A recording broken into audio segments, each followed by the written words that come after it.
আমাদের জীবনটা আমরা যেভাবে চিন্তা করি সবসময় সেভাবে চলে না। জীবনে কখন কি ঘটনা ঘটে যায়, কখন কি পরিস্থিতি আমাদের সামনে এসে যায় তার কোনো ঠিক নেই। সেই জন্য আমাদের নিজেকে কন্টিনিউয়াসলি ইমপ্রুভ করে যেতে হবে। আজকের দিনে দাঁড়িয়ে যে নিজেকে সময়ের সাথে সাথে ইমপ্রুভ করবে না, নিজেকে বদলাবে না, নিজেকে আগামী পরিস্থিতির জন্য তৈরি করে রাখবে না, তার জন্য কিন্তু অনেক বেশি সফল হওয়াটা অনেক কঠিন হয়ে যাবে। কারণ যখন তার সামনে এমন কোনো সমস্যা চলে আসবে যার জন্য সে তৈরিই নয়, তখন কিন্তু সেই সমস্যা ওভারকাম করতে তার খুব অসুবিধা হবে। এই কারণের জন্য আমাদের নিজেদের মধ্যে কিছু গুরুত্বপূর্ণ স্কিল তৈরি করে রাখা উচিত, যেগুলো আমাদের সেলফ ইমপ্রুভমেন্টে সাহায্য করবে এবং যেগুলো আমাদের ভবিষ্যতের কঠিন পরিস্থিতির সঙ্গে মোকাবিলা করার জন্য প্রস্তুত রাখবে। আজকে এরকমই 5টি স্কিলের কথা এই ভিডিওতে আমি বলবো। প্রথম স্কিলটা হলো প্রপার গোল সেটিং। অন্যরা কি করছে, অন্যরা কিসে সাকসেসফুল হচ্ছে সেই দেখে গোল সেটিং নয়, আমার নিজের স্ট্রেংথ কি, আমার কিসে ইন্টারেস্ট এবং কোন কাজে আমি নিজেকে সবার থেকে বেস্ট তৈরি করতে পারবো তার হিসাবে আমাদের নিজের গোল সেট করা উচিত। দ্বিতীয় স্কিল হলো যে কোনো কারোর থেকে শেখার মেন্টালিটি তৈরি করা। লার্নিং অ্যাটিটিউডকে সেলফ ইমপ্রুভমেন্টের ফাউন্ডেশন বলা চলে।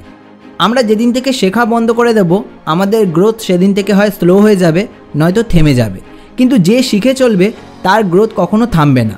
আর একটা কথাও আমাদের মাথায় রাখতে হবে, শিখতে গেলে কার থেকে শিখছি সেটা দেখলে চলবে না, কি শিখছি সেটা দেখতে হবে। অনেক সময় পছন্দের মানুষের থেকে আমরা ভুল জিনিস শিখতে পারি, আবার অপছন্দের মানুষের থেকে শিখতে পারি সঠিক জিনিস। তাই কার থেকে শিখছি সেটা ইম্পর্ট্যান্ট নয়, কি শিখছি সেটা বেশি ইম্পর্ট্যান্ট। স্কিল নাম্বার 3, না বলতে শেখার স্কিল। হ্যাঁ বন্ধুরা, এটাও কিন্তু একটা অনেক বড় স্কিল। যতদিন না আমরা ভুল জায়গায় না বলতে শিখবো ততদিন কিন্তু আমরা ভুল জায়গাতেই থেকে যাব। সবাইকে সব কিছুতেই যদি আমরা হ্যাঁ বলতে শুরু করি তাহলে আমাদের মাইন্ড 5 দিকে ডিস্ট্র্যাক্ট হয়ে যাবে, আমরা বারবার ভুল সিদ্ধান্ত নেব, আর দিন শেষে সবাইকে খুশি করতে গিয়ে কাউকেই খুশি করতে পারবো না, আর নিজেকে তো পারবোই না। আপনার সাথেও কখনো কি এরকম হয়েছে যে আপনি সবাইকে খুশি করতে গিয়ে কাউকেই খুশি করতে পারেননি আর নিজের খুশিটাই হারিয়ে ফেলেছেন? কমেন্টে লিখে জানান। তো আমাদের এই কারণের জন্য কোথায় হ্যাঁ বলা উচিত আর কোথায় না সেটা কিন্তু অবশ্যই বুঝতে শিখতে হবে। এটা আমাদের উন্নতির জন্য খুব জরুরি। 4 নম্বর স্কিলটা হলো কমিউনিকেশন স্কিল। আমাদের মধ্যে যত ভালো কমিউনিকেশন স্কিল থাকবে তত ভালো কিন্তু আমরা যে কোনো সমস্যাকে, যে কোনো পরিস্থিতিকে মোকাবিলা করতে পারবো। বিপদে পড়লে অন্যের থেকে সাহায্য চাইতে পারবো, কাউকে কোনো ব্যাপারে কনভিন্স করার দরকার হলে সেটা ভালোভাবে করতে পারবো এবং বেশি মানুষের সঙ্গে পরিচিত হয়ে তাদের থেকে অনেক কিছু শিখতে পারবো। তো সেই কারণে কমিউনিকেশন স্কিল ইমপ্রুভ করা কিন্তু সেলফ ইমপ্রুভমেন্টের একটা অনেক বড় পার্ট।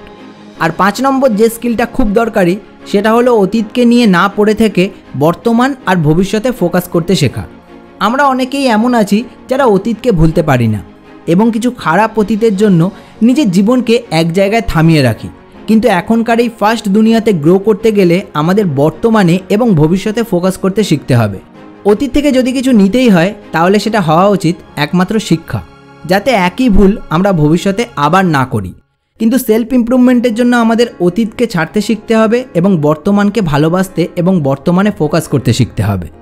এই 5টা স্কিলের মধ্যে আপনি কোনটা কোনটা নিজের মধ্যে তৈরি করতে চান কমেন্টে লিখে জানান। আর এরকম ইউজফুল ভিডিও আরও দেখার জন্য এই চ্যানেলকে সাবস্ক্রাইব করে রাখুন। আপনারা চাইলে আমাকে ফেসবুকেও ফলো করে রাখতে পারেন। আপনাদের সঙ্গে দেখা হচ্ছে খুব তাড়াতাড়ি আরও একটা নতুন ভিডিওতে। ততক্ষণ stay happy, stay healthy and stay motivated.